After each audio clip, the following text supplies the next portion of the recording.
Good afternoon. You're tuned into PagePedia Videography Challenge. I'm your host, Ifeanyi. Today we have with us Miss Adebisi Sowemimo.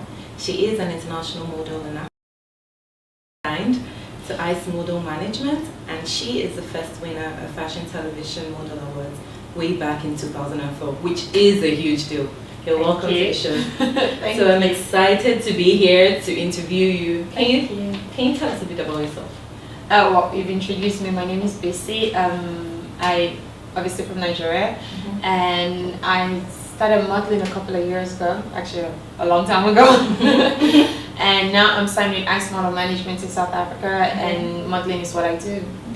So I know you currently stay in Johannesburg. Yes, I do. So is this a short visit or is this permanent? It's very short. Because I followed you on Twitter and I saw you've been complaining about the heat. I know, it's crazy hot. Like, the thing is that even before I came here, it was quite hot in South Africa, but the difference is like it's not humid over there. So even when it's hot, like I don't go to bed with the fan or the AC, which I don't even have because we don't really use that there. But here it's just different because it's so hot. I normally don't sweat, but I've been sweating like a crazy person since I got here. But I mean, this is where I grew up, but it's because obviously I've also been through different weather changes with winter and autumn and spring. So when I come here, it's just always different. Yeah. But this is still motherland, so I shouldn't complain too much. Yeah. So how do you spend most of your time? I actually, if I'm not working, I'm at home. I like to stay at home a lot. I read, I go to the movies, I hang out with friends, or I go to church, and that's what I do most times. Okay, so when last did you play basketball? Oh my gosh! Actually, the last time I played basketball would be in 2012 when I was in New York. And there's this restaurant that I used to go to with my friends, and it's called Clyde Frazier. And it's owned by a former basketball player. He used to play basketball in the 70s. So he owns this restaurant, and inside the restaurant there's a basketball court there. Wow. So I go in there with my friends to shoot some hoops, so that would be the last time, yeah. Okay, so as regards your career, what are you most proud of? My career, everything about it. Being able to do what I love. I mean, being able to go overseas to Paris and Milan and all those places and just do what I love. Yeah. So how did your childhood affect your adulthood? How did that affect it? I think in a good way, I would say, because I was brought up by amazing people. My parents were very amazing, and my brothers, I mean, I've got 5 brothers, and I was really spoiled by them. And I think I learned a lot from my brothers, you know, and a lot from my parents as well. My mom, you know, she's a very humble person.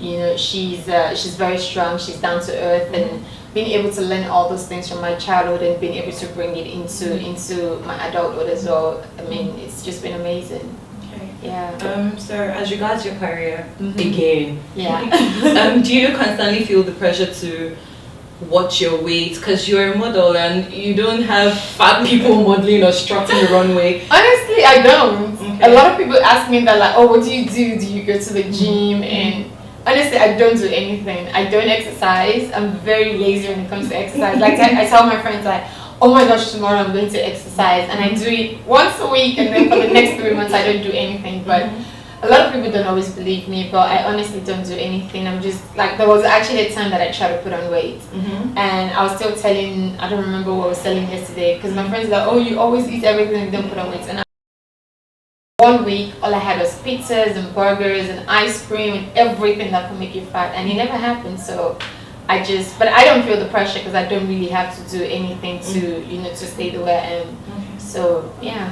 The industry, or that's how outsiders will feel anyways. Yes, they feel that models have to deal with anorexia, bulimia, deal with all sorts of eating disorders. What do you think about that?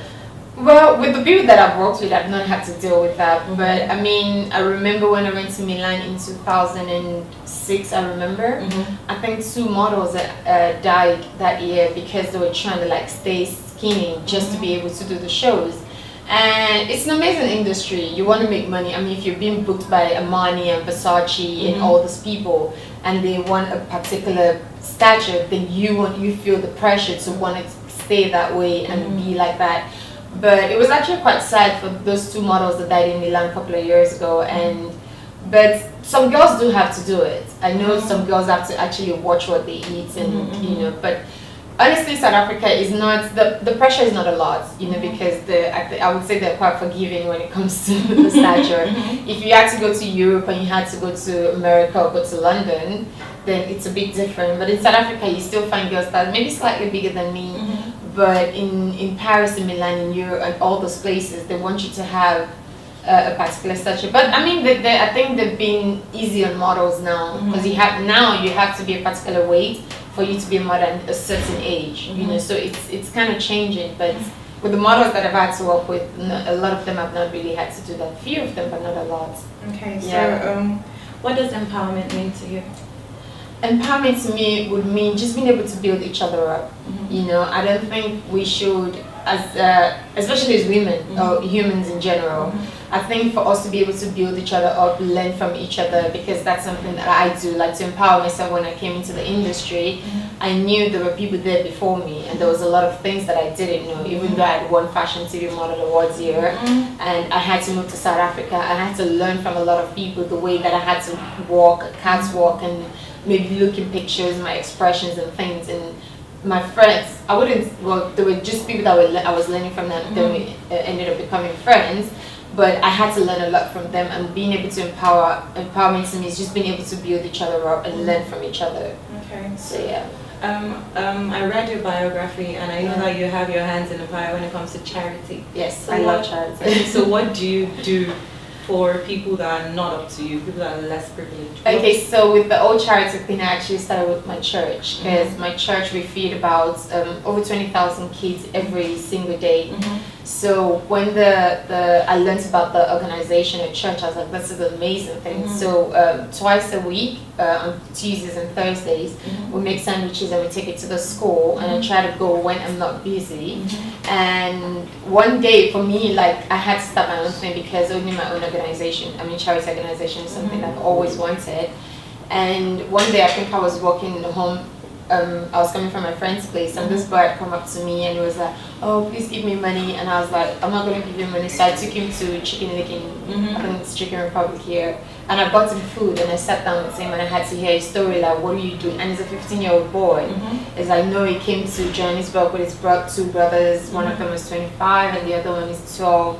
And they came to Johannesburg, but then his brother left them, so now they have to walk the streets and beg for money. And I had to go back to my friend's house, and I talked to her, like, because where she lives, there's a lot of homeless people around there, because there's a park next to it. So they sleep there. I think there's about 100 of them. So we decided, like, why don't we just try to start something, and maybe if we can cook for them, even if it's just starting with once a week. And I started from there. And I mean, just being able to help people, because there's so many people like that can't help themselves, and a lot of people judge them and like, oh, go look for work to do, but you don't know their situation, you don't know where they're coming from. If you don't sit with people to hear the story, then you wouldn't know what they've been through. And for me, like, I try not to judge them. You know, people don't want to talk to them. Even when people see us talking to them, sometimes they look at us like crazy, like, why are you talking to a homeless person? You know, but they're humans as well. It's just circumstances that's brought them to that part of their lives. And I don't look down on them. I try to help them as much as I can. If I have to give them money, if I have to buy them food, in any way that I can. And I still want to be able to build that up. So it's still an organization that's still coming up, you know, so for being able to help people is just a huge deal for me. Okay. Yeah. What are your values? My values. I love to live my life in humility. Like, humility goes a long way, especially in life in general. I wouldn't really say in my industry. I love to live with humility and integrity. And a lot of people look at me like, oh, you've done this job and you're so humble about it. I'm like, it doesn't matter where I get to in my life. I have to be humble in any way, because I learned that a lot from my mother, and I just love to live my life in humility. I don't like to go out there and be proud. And so integrity for me, and just being able to live a humble life. Okay, so this is PagePedia Videography Challenge. So we'll need you to recommend, or better still, challenge 2 people that you feel should be on the same platform. I would love to challenge my friend Adebisi. She's somebody that I started the industry with a couple of years ago, and she's also an amazing model. She's a mother now, and I would love to challenge Adebisi to come on this challenge. And also another model that I work with is also Tamar, and she's an amazing person as well, and I would love to challenge her to be able to do this also. Okay, the final question. What advice do you have for the youth? For the what? Youth. Believe in yourself. Whatever you want to do in life, just believe in yourself and believe that you can do it, and just have the passion for it. Believe in yourself, believe in God. Just go. No matter, don't let anything stop you to do what you want to do. Like when I started, I never even thought I would be here, you know, and here I am years later. And just believing in yourself and having the passion for whatever you want to do, and just go out there and just grab opportunity by the horns and go for it. Okay. Yeah. Go for it. Go for it. Go for it. Okay, thank you so much for your time. Thank you. Okay, this has been PagePedia Videography Challenge. Believe in yourself. Go for it. Those are the words for today. I've been your host, Ifeanyi Obi. Tune in to more episodes. Bye.